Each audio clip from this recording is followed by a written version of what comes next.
Ako si Maria at ito ang aking kwento.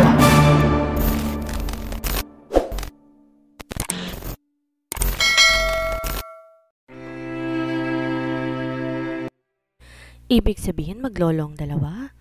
Naalala ni Harleen kanina ang pagluha nito dahil sa sakit kaya nataranta siya. Kuya Almaro, dali mo ng lolo mo sa ospital. Umiiyak siya sa sakit kanina. Napahinto si Harleen sa pananalita, kunot ang noong tumingin sa lolo ni Almaro na ngayon nakangiting nakatingin sa kanilang dalawa. Katakataka na hindi na to ngayon umiiyak. Nakangiti na to habang nakatingin sa kanilang dalawa ng binata. Para tong natutuwa na makita silang magkatabi at magkasama. Almaro, nakakatakot ang lolo mo, bakit ganyan siya tumingin? Mahinang natawa si Almaro nang maramdaman ang pagkapit ni Harleen sa laylay ng suot niyang t-shirt habang napapantasik hantong nakatingin sa matanda. Agad yumuko si Ricky na makita ang among hinahanap, maging ang mga kasamay nakahinga na maluwag na makita ang kanilang hinahanap. Chairman, kinakailangan na natin bumalik ng ospital. Di makabubuti sa inyong lumabas na mag-isa at walang kasama. Ani Ricky, saglit tumingin kay Almaro na makahulugan. Sa nag-uusap na tingin, tumango ang binata sa matandang secretary ng matanda. Nagulat si Harleen nang umarap sa kanya ang lalaking tinawag na Mr. Manguera at yumuko sa kanyang harapan. Kinagagala kitang makita, Miss Harleen. Sandali, ikaw? Bulalas ni Harleen na makilala ang kadarating lang na matanda. Di siya maaaring magkamali. Ito ang lalaking nakita niya sa mall. Napamaang ang dalaga ng maalala kung saan niya unang nakita si Lolo Almaro. Natatandaan niya, sa mall niya ito unang nakita. Kaya pala pamilyar sa kanyang matanda. Aalis na kami, iha, hanggang sa muli nating pagkikita. Makahulugang wika ni Luther bago sumakay ng sasakyan. Kasunod ng mga tauhan kabilang si Ricky. Kuya Almaro, hindi ka ba sasama sa kanila pabalik? Nagpaiwan ang binata kaya naman nagtataka si Harleen. Hindi ba dapat sumama to sa abuelo na bumalik ng ospital? Na, I'm sure mas gusto ni Lolo Luther na samahan kita ngayon. Tugon ni Almaro. Nabanggit ni Lolo sa akin kaninang malungkot ka. Ang bili niya sa akin, samahan kita. Gagaan bang loob mo kung ililibre na kita ngayon? Malungkot. Mapait nang umiti si Harleen ng maalalang dahilan kaya siya narito ngayon sa parke. Natural lang na malungkot isang tao, Kuya Almaro. Hindi na bago sa akin to. Sa kabila ng kalungkutan, pilit nang umiti si Harleen sa binata. Kailangan ko lang siguro na lawakan pang pangunawa ko nang sa ganon di ako nalulungkot ng ganito. Tumingin siya sa relong nasa bisig. May lason pa siya kay Mrs. Galvez ngayong araw. Kailangan niyang umuwi. Sige, aalis na ako. May gagawin pa kasi ako eh. Next time na ako libre, Kuya Almaro. Bye! Walang nagawa si Almaro kundi ang tanawin na lang ang dalaga papalayo sa kinaroroonan niya. Katulad kanina umalis to at iniwan siya. Akmang aalis na ang binata nang maagaw ng kanyang pansin ang paper bag na naiwan ni Harleen sa bench. Kumunot ang noon ni Almaro. Bigla niyang naalalang sinabi ni Lolo Luther sa kanya kanina lamang. Dumating siya na malungkot kanina, Almaro.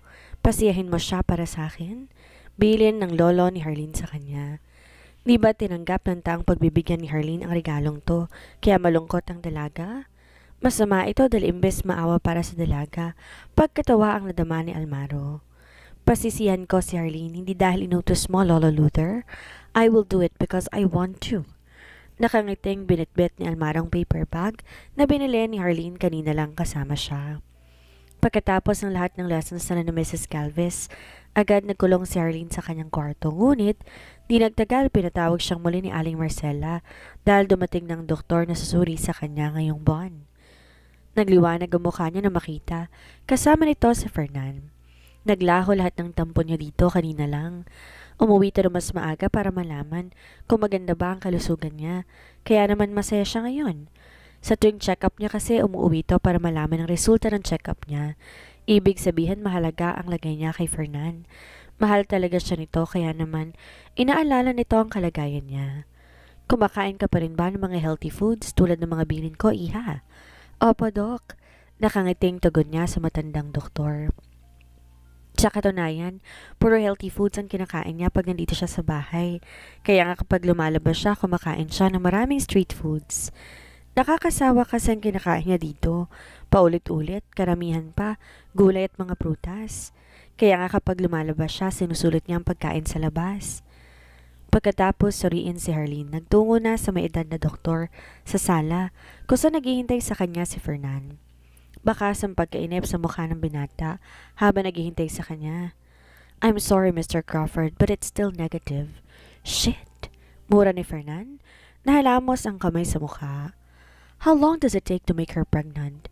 Ginagawa mo ba na maayos ang trabaho mo? Nahintatakutan, yumuko lamang ang doktor. Kung oo, bakit di pa rin niya dinadalang anak ko? Di na sumagot ang matandang doktor. Lalo lamang iinit ang ulo ng binatang kaharap kung magsasalita pa siya kaya pinili ng matanda na manahimik. Palitan mo lahat ng iniinom na gamot ni Harleen. Wala akong pakialam kung ilan ang mahalaga. Dalhin niya ang anak ko sa loob ng 2 buwan. Samantala nang marinig ni Harleen ang galit na boses ni Fernan, dali-dali siyang pumunta sa sala. Naabutan ng dalaga kausap itong doktor na sumuri sa kanya. Nakayoko ang matanda, halatang takot. Get lost! Singhal ni Fernan sa doktor. Napapitlag si Harleen. Maski siya'y natakot sa malakas na boses ni Fernan. Mukhang mainit pa rin ang ulo nito hanggang ngayon. Fernan! Tawag ni Harleen sa nobyo. Kabado man nilapitan niya si Fernan. Gusto mo bang timplahan kita ng kape? Tumayo si Fernan, tinalikuran ng dalaga at walang salitang iniwan to. Parang sinaksak ang puso ni Harleen sa ginawa nito. Kailangan niyang malaman anong kanyang maling nagawa. Di niya malalaman anong pagkakamali niya kung di niya tatanungin ang nobyo. Tumakbo si Harleen, hinawakan sa kamay ang nobyo. Fernan, mag-usap naman tayo. May pagkakamali ba ako nagawa na hindi mo nagustuhan? Sabihin mo sa akin para hindi ako nangangapa ng ganito. May pagsamang pakiusap niya rito. Di sumagot si Fernan, nanatili tong nakatayo. Alam ni Harleen merong mali dahil kung wala, di nagkakagantong kanilang relasyon na ngayon. Nanalabo ang mga mata, tumingin si Harleen sa kamay niya na nakahawak sa kamay nito. Siya lang nakahawak na mahigpit sa kamay nito. Hindi to gumante ng hawak. Di niya alam bakit nasasaktan siya. Fernan, sabihin mo naman sa akin, ba't ka nagkakaganito? Ano bang nagawa ko para iparamdam mo sa akin na baliwala na ako? May nagawa ba akong mali? Sabihin mo naman sa akin para may ideya ako anong babaguhin ko. Are you pregnant? Ha? Nagugulumihan ang tanong niya. Tinabig ang kamay niya at madilim ang mukha, humarap to sa kanya. No, right? Then don't expect too much from me, Harleen. Madali akong magsawa, ayoko naghihintay ng matagal. Malapit ka nang maging basura sa paningin ko, kaya kung ako sa'yo, ihahanda ko ng sarili ko. Sabi ni Fernan bago iwan si Harleen na ngayon puno ng luha ang mukha, naguguluhan. Fernan? Di niya maunawaan ang ilang sinabi nito sa kanya, pero malinaw ang huling sinabi ng binata. Malapit na raw siyang maging basura. Parang sinaksak ang puso niya sa sakit. Ngayon pa lamang para na siyang mamamatay sa sakit. Isipin pa lang na darating ang araw na magsasawa si Fernan sa kanya at iiwan siya. Ayoko. Hindi ako papayag. Patuloy ang kanyang pag-iyak hanggang sa makarating sa loob ng kanyang kwarto. Mahal na mahal niya si Fernan. Binigay niya ang lahat dito, hindi lang ang katawan niya, maging ang puso niya, kaya hindi siya papayag na mapunta sa walang relasyon nila. Harleen, namumutla ka. Bakit di ka muna magpahinga at matulog? Ako nang bahala magluto para sa kanya. Ani Marcela kay Harleen na abala sa paghihiwa ng mga gulay. Nag-aalala ang matanda sa dalaga. 3:00 to na madaling araw dumating galing sa event. Kapansin-pansin ang namamaga nitong mata. Halatang pagod na pagod to, ngunit nakuha pa rin bumangon ng 6:00 para magluto ng pagkain. Huwag mo akong alalahanin, Aling Marcela. Ayos lang po ako at saka mas maganda po ako magluluto ng pagkain para sa kanya. Gusto ko makita niyang effort ko. Oh, Diyos ko! Nataranta si Marcela na makita ang pagtulo ng dugo mula sa ilong ni Harleen. Ana, kumuha ka ng bimpo, dali. Tarantang utos ng matanda sa babae. Pinahid ni Harleen gamit ang kamay ang mainit na likidong umagos mula sa kanyang ilong. Kumuha siya ng tissue at pinahid agad to. Si Aling Marcela naman masyadong nervyosa. Natural lang na dumugong ilong paminsan-minsan. Anong natural? Tumugo na yung ilong mo, kakapagod at kakapuyat mo. Sinabi ko naman sa'yo, alagaan mo sarili mo, di ba? Tigas ng ulo mong bata ka. Di ka marunong makinig. Nang dumating si Ana dala ang bimpo, binasato agad ng matanda at pinatong sa ulo ni Harleen. Ang mabuti pa magpahinga ka muna. Tatawagan ko lang si doktor. Hindi na kailangan, Aling Marcela.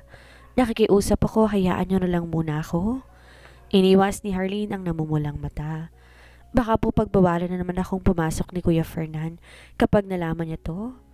Pagbabawalan ka talaga niya, Harleen. Tama si Aling Marcela dapat iniisip mo rin ang kalusugan mo. Kung tutuusin, di mo kailangan magtrabaho dahil binigyan ka naman ni Sir Fernan ng ATM card na walang limit. Ewan ko ba sa'yo, ba't ayaw mo pang gamitin yun? Kumuha si Ana ng panibagong tissue at inabot kay Harleen. Tsaka para ba kasi kanino mga pagkain lulutuin mo? Mukhang pareho pa sila ng taste ni Sir sa food dahil puro favorite ni Sir ang niluluto mo. Nag-iwas ng tingin si Harleen. Hawak ang ilong na may tissue, tumalikod siya. Sa kwarto muna ako, mamaya na ako magluluto. Aniya bago talikuran ang mga to. Pagdating sa kwarto, inilis niyang bimpo sa ulo. Pagod na pagod, sumandal sa pintuan. Tama si Aling Marcela. Kailangan niyang isipin ang kalusugan niya pero hindi muna sa ngayon. Kailangan iparamdam niya kay Fernan at ipakita gaano niya to kamahal upang dito magsawa sa kanya. Alam niya na sabi lang yun ni Fernan sa kanya, dala ng pagod at problema nito sa kumpanya. Nabanggit kasi sa kanya ni Tanya na nagkaroon ng isang major problem ang isa sa malalaking projects na pinapatayo nitong gusali. Inawakan niyang kwentas na bigay nito sa kanya. Konting pangunawa pa, Harleen. Pasasaan ba't makikita din ni Fernan ang effort at pangunawa mo? Aniya sa kanyang sarili. Nang makapagpahinga, muli siyang pumunta ng kusina. Naabutan si Aling Marcela na katatapos lang lutuin ng mga pagkain na dadalhin niya kay Fernan. Hindi mo nagsasalita si Aling Marcela, batid ni Harleen. Masama ang loob nito sa pagtanggi niyang magpasuri sa doktor. Harleen, 3 araw nang di umuwi si Sir. 3 araw ko ring napapansin na mamaga ang mata mo. Umamin ka nga sa akin. Gabi-gabi ka bang umiiyak? Nang di sumagot ang dalaga, bumuntong hininga ang matanda. Di na nagsalita pa. Huwag sanang dumating ang kinatatakot niya. Ang masaktan to sa kamay ng malupit na amo nila. Wala si Sir Fernan ngayon, Harleen. Pumunta siya ng Japan for some business reasons. Para sa akin bang dala mong pagkain? Oo. Para sana sa inyo ni Kuya Fernan. Sagot ni Harleen kay Tanya. Ang dami naman ang dala mo. Siguradong masasayang ng iba dito kapag pagsasaluhan pa natin to. Sandali, Harleen. Aalis ka na? Tumango siya. Oo. May lalakarin pa kasi ako eh. Sige, Tanya, aalis na ako. Paalam ni Harleen bago nagmamadali ng umalis. Kunot ang noo, sinundan ng tingin ni Tanya ang kaibigan. Nakapagtataka, tuwing wala ang boss niya, umaalis din to kaagad. Nagkibit balikat siya bago nagpatuloy sa pagkain na dala nito para sa kanya. The best ka talaga, Harleen. Naku, iba talagang nagagawa ng in love. Hinala niya makikipagkita lamang si Harleen sa nobyo nito. Kaya pala madalas kitang makitang nakangiting mag-isa, ha? May nobyo ka na pala, ha? Ang swerte ng kaibigan niya. Hindi lamang mayaman ang nobyo nito, gwapo pa. Isip-isip ni Tanya, di maalis ang mapanuksong ngiti sa labi. Sana maging masaya si Harleen kay Almaro Salvacion. Subukan lamang nitong sakta ng kaibigan niya. Ipapakulam talaga niyang lalaking yun. Aba, ang swerte kaya ng lalaking mamahalin ni Harleen. Di lang maganda ang kaibigan niya, mabuti pa tong tao. Kaya napakaswerte ng lalaking mamahalin nito at mapapangasawa. Napangiti at napapailing. Tiningnan ni Tanya ang mga pagkaing dinala para sa kanya ni Harleen. Kung saan napapadpad ang isipan niyang mabuti pa, kumain na lang siya. Umalis si Fernan. Ang masakit, di man lang to nagsabi sa kanya. Oo, hindi ito ang unang beses na ginawa to ni Fernan, pero napakasakit sa dibdib. Imbes na unawain to at masanay siya sa ginagawa nito sa kanya na pambabaliwala, lalo lamang nasasaktan si Harleen sa ginagawa nito. Hindi nasasanay ang puso niya, lalo tong nasasaktan sa bawat araw na dumaraan. Naiipon ang sama ng loob niya sa dibdib at anumang sandali para na tong sasabog. Inawakan ni Harleen ng dibdib, dinaklot ang tapat noon. Ramdam niya ang pagguhit ng matinding kirot dito. Bakit ganun? Ginawa niyang lahat para mag-workout ang relasyon nila at tumibay, pero bakit mas lalo tong naging marupok? Pakiramdam niya anumang sandali, mabubuwag ang pader at pundasyon na pilit niyang tinayo para sa kanila. Hindi nga ba't dapat dalawa silang kumikilos para maging matatag sila? Pero bakit parang siya lamang ang pilit nagsasalba ng relasyon nila? Tumingala siya, tumingin sa kalangitan para pigilan ang sariling wag umiyak. Ngunit hindi niya kaya. Tuluyan ng tumulong luha niyang ilang araw niya nang pinipigilan. Hanggang ang mainan niyang pag-iyak unti-unti, lumakas at nauwi sa mahinang hikbi. Lagi naman niya itong iniintindi. Nilawakan niyang pangunawa subalit umabot sa punto na hindi niya na kaya. Sobrang sakit na kasi, ang hirap ng itago. Ang hirap magkunwari at magpanggap na okay lang sa kanyang lahat. Umupo siya sa bench na nakita niya at naupo.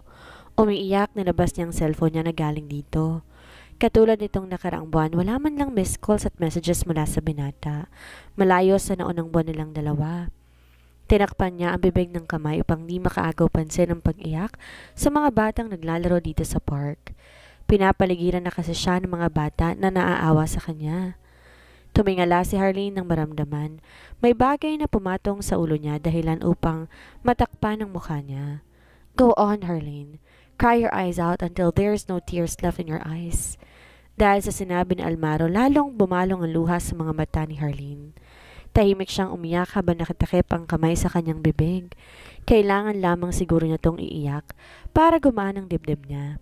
Pagkatapos ito po pwede na ulit niyang ipakita at patunayan kay Fernan na handa siyang intindihin to hanggang sabihin ito sa kanya ano bang mali niyang nagawa. Kuyom ang kamao ni Almaro habang nakatitig kay Harleen. Nakayukoto at tahimik na umiiyak. Bakas ang labis sa sakit sa maganda at maliit na mukha nang tumingalato sa kanya kanina. Damn! Di mabilang ng binata kung ilang beses siyang napamuna sa kanyang isipan habang tahimik na nakaupo sa tabi ni Harleen na ngayon tahimik pa ring umiiyak. Sino bang dahilan ng pag-iyak nito?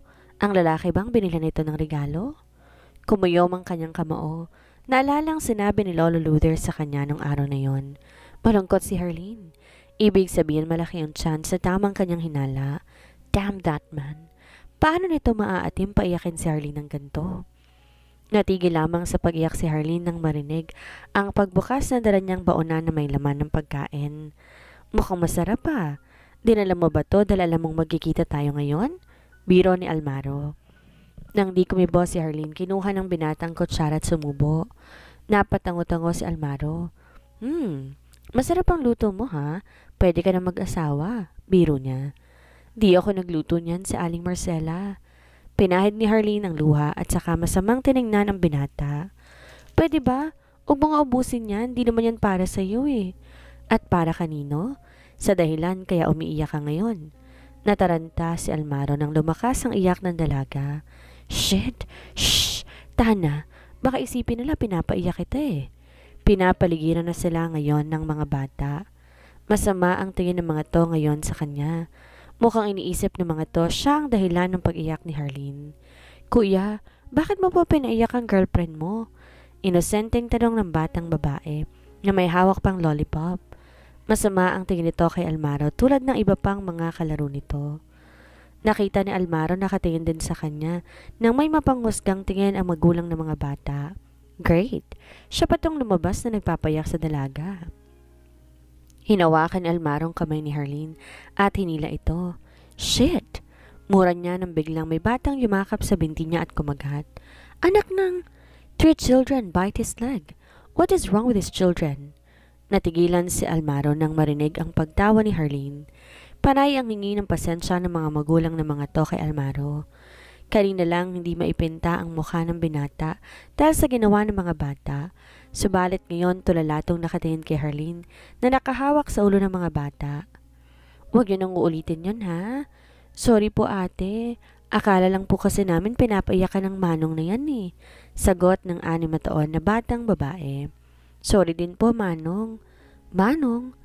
Di malaman ni Almaro kung mangingiti o mangingiwi sa tinawag ng bata sa kanya. Masakit pa ba? Umiling si Almaro. How about you? Bakit akong tinatanong mo? Di naman akong kinagat. Nakangusong tanong ng dalaga. I am talking about your feelings. Harleen, magaan na ba ang pakiramdam mo ngayon? Nakangiting tumango si Harleen. Oo, Kuya Almaro. Mas magaan na kaysa kanina. Kailangan ko lang palang iiyak at ilabas ang nasa dibdib ko. Almaro sighed in relief. Well, that's good. Kinuha ng binata ang pagkain bago tumayo. Nagulat man sa ginawa nitong pagtapon ng pagkain na dala sa basurahan, di na nagkomento pa si Harleen. Come on, kumain na lang tayo ng gusto mong kainan. May utang ka pa sa akin na libre, hindi ba? Hinagis ni Harleen ang suit na pinatong ni Almaro kanina sa ulo niya. Ang sama mo. Nakita mo lang nga kakaiyak lang tao na naniningil ka kaagad. Tumawa lamang ito. Well, utang is utang, Harleen. Walang pinipiling oras ang paniningil ng utang. Inirapan ng dalaga si Almaro. Katakot kang utangan ha? Para libreng pagkain lang, nagkakaganyan ka na. Sandali lang. Tinitigan ni Harleen ang kurbatang nakapalibot sa leeg nito. Namilog ang mata ng dalaga, hindi siya pwedeng magkamali. Ito yung binili niya nung nakaraan. Ito ba ang necktie na binili nung nakaraan? Tumango si Almaro bago sumagot. Hindi ba, tinapon mo na to? Kunwaring ani Almaro. Nang di sumagot ang dalaga, muli siyang nagsalita. I thought you left it here on purpose because you want to throw this. Nagandahan ako kaya sinuot ko na lang. Who wouldn't want this kind of necktie? Magandang kulay. Galing pa to sa'yo. Sino man ang di tumanggap sa regalong to, it's their loss. Kahit papaano ay gumaan ang loob ni Harleen sa sinabi nito. Nakakalungkot lang dahil hindi si Fernando may suot na regalo na binili niya kundi ibang tao. Mabuti pa si Kuya Almaro na appreciate ang binili niya. Pinilig niya ang ulo. Sigurado ma-appreciate din naman to ni Fernan kung tinanggap lamang nitong regalo niya. Nagkataon lang talaga na hindi maganda ang mood nito noong panahon na yon, o mas tamang sabihin hindi maganda ang relasyon nila ngayon. Dahil may malapit na kantina alam si Harleen malapit sa lugar, doon niya dinala ang binata. Masarap naman at murang pagkain dito, tsaka nagugutom na rin siya. Di kasi siya kumain kanina pagkaalis ng bahay. Ang alam niya kasi maaabutan niyang nobyo kanina, makakasabay to sa pagkain. Umaasa siyang makakasama tong kumain kahit ngayon lang, pero bigo siya. Kuya Almaro, sigurado ka ba okay lang sa'yong kumain dito? Bit-bit ba nito ang suit? Naka-long sleeve polo naman to. Masyadong formal para lang kumain dito. Pinagtitinginan na sila kaya naman, itinatakip nito ang suit sa ulo para takpan ng mukha. Natawa si Harleen nang muntik na tong matumba ng bumangga sa poste. Di na kasi nito halos makita ang daan. I'm fine, Harleen. As long as kasama kita, sasama ko sa'yo kahit saan. Napangusong dalaga. Bakit feeling ko kinokonsensya mo ko? Nagawa ang binata. Jeez, bakit mo naman naiisip ang bagay na yan? Akmang sasagot na sana si Harleen nang bigla. Tumunog ng malakas ang kanyang tiyan. Mukhang kailangan na nga talaga niyang kumain. Gutom na kasi siya. Kakonti lang tao nang dumating sila sa karinderya kaya naman nakapili sila ng magandang pwesto sa gitna sa tapat ng telebisyon at electric fan. Agad silang nag-order ng pagkain. Habang hinihintay na dumating ang order nila, nilibot ni Almaro mata sa kapaligiran. Malayo ito sa mga lugar na madalas niyang kainan. Maliit at mainit sa lugar pero malinis naman. Di mapigilan ng binata ang pagsili ng ngiti sa kanyang labi na makita ang paano mamilog ang mata ni Harleen nang dumating ang chicken pastel na in-order nito. Mukhang isa to sa paboritong kainin dito sa dalaga dahil sinabi pa ng matandang babaeng tindera na dinadagdagan itong itlog pugo na nilagay nito. Salamat po, Aling Cora. Masayang pasasalamat ni Harleen sa matanda. Sinundan ni Almaro ng tingin ang matandang babae at nakangiting tumango lamang sa sinabi ng dalaga. Mukha tong masungit sabalit nagawang ngumiti na magsalita ang dalaga. Bakit kahit sang lugar tayo pumunta kilala ka ng mga tao? Kanina lamang narinig niya tinawag to ng bata ng Ate Harleen. Ibig sabihin kilala din to ng mga bata. Sa kinainan nila ng fishball, narinig din niyang tinawag to na Harleen ng lalaking tindero. Saan man sila mapadpad, kilala si Harleen ng mga to. Napahawak si Harleen at saglit na nag-isip. Talaga? Kilala nila ako?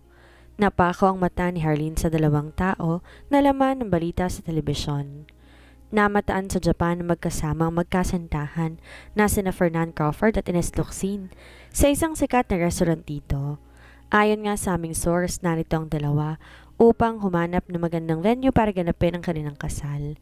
Di pa namin nakuhanan ng pahayam ang dalawa. Bla bla bla. Tila nabingis si Harleen sa kanyang mga nakita at narinig. Wala siyang madama ngayon kundi puro sakit. Ang gutom na naramdaman niya kanina, naglahot na palitan ng mapait na pakiramdam sa kanyang lalamunan. Fernan? Hilam ng luha ang mga mata at sambit niya. Ano kaya ang dahilan bakit gusto ni Fernan na maanakan si Harleen? At may katotohanan kayang headline na napanood ni Harleen sa balita? Yan ang ating aalamin sa susunod nating kabanata.